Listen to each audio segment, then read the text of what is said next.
Hey, what's going on? Uh, Not a whole lot to really report this week. No new distance. Today was an off week, so what I did instead of distance was we had a pretty nice weekend. So I went to the high school track with my son and did some running on the track, which I haven't done. I've never done very much of, and I certainly haven't done a whole lot lately. He's getting ready for the Star Trek season. He's a runner too, and he's going to be joining me in some of these videos eventually. Um, but yeah, he's got some goals he's trying to hit for this year. This is his last year, so anything that he wants to do and make happen, he's got to do it.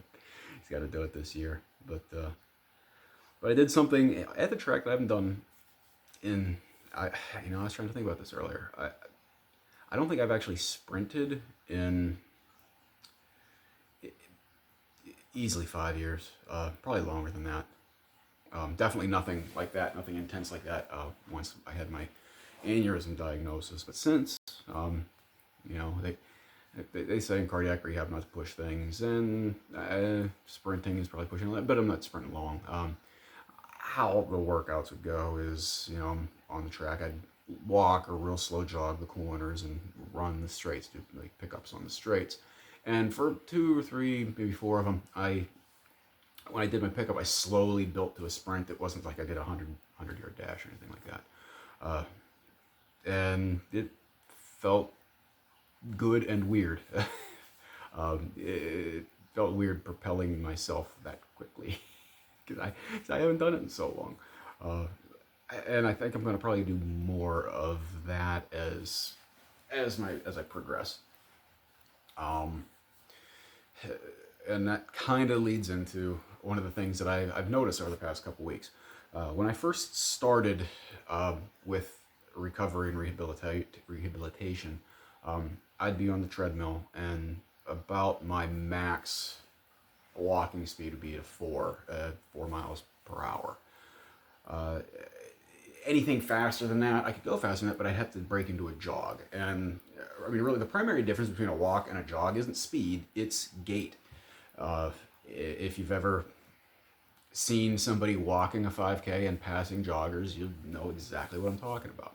That's happened to me before, where there was a walker. He was a fast walker, and I was like jogging along, and I couldn't really keep up with him. I actually had to I had to pick my pace up a little bit. And he's like, "Oh, well, you're just slow." That's not the point. The point is, this guy was doing at a walking gait what I was doing at a jogging gait.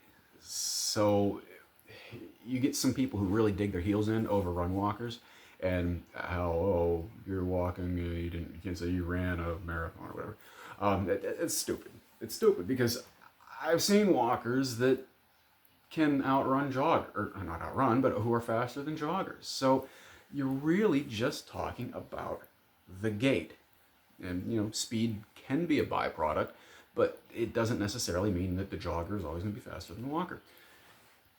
But now getting back to what I was saying, with my experience is that I'm now seeing that I can actually walk faster on a treadmill. And it's not a cardiovascular thing. It's just that my gait has picked up a little bit. I mean, there's some coordination and everything that goes into walking fast. It's not as easy as people probably think.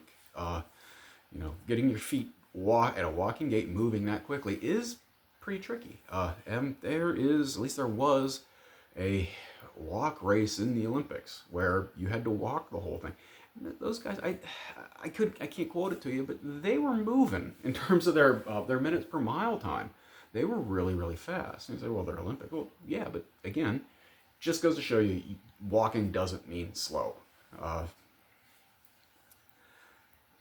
But anyway, the speed work that I've done in the past, I have noticed has helped me when it comes to a marathon.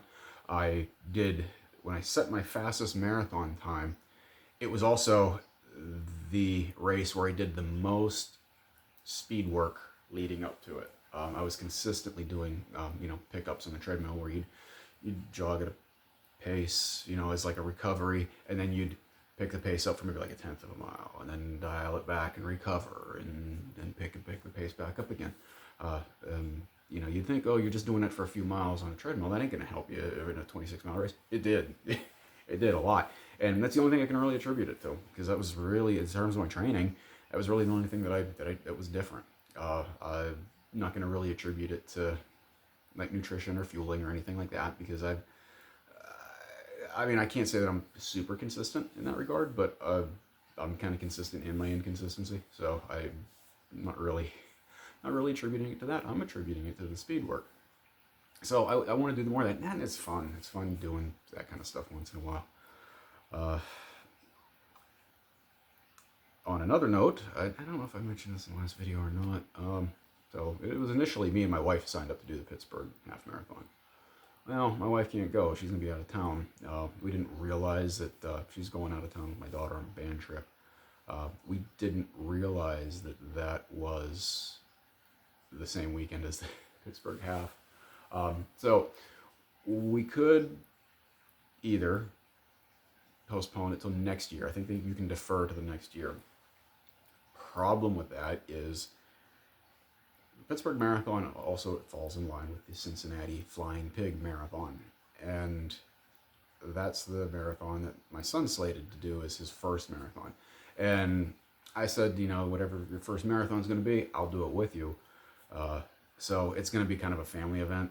And so my wife won't be in town for, you know, to run Pittsburgh. So we'll be out in Cincinnati. So I got to try to find somebody that wants to do a half marathon between now and then.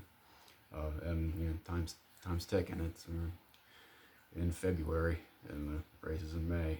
My son can't do it because that's like the critical part of the track season, that first weekend in May. The districts might be that week, county might be that week. I forget what goes on that weekend, but it's getting towards the end of the season, so he's not going to be in any kind of conditioning for a half. But I don't know, I'm going to hop on Facebook, maybe one of my friends. And then I have some friends who I know are runners. They can't do it. They're going to be doing other things. So maybe there's one of my distant acquaintances on Facebook maybe wants to give it a go. I don't know, but that's where it stands. And I need to grab some lunch and then hit the road for cardiac rehab. I really need to figure out where I am in that whole thing. I don't think I'm halfway yet. I think I'm close to being halfway done. I don't know. I wish I was through with it. Just the drive and everything, and it's an inconvenient time. It breaks my day up weird. When I initially said I wanted this time slot, you know, 3 o'clock, they take me early, but I initially thought that, oh, that'll be nice because it'll be, you know, leave work at noon, have lunch, be kind of casual about my schedule, maybe get some stuff done around the house or whatever in that, you know, little window of time.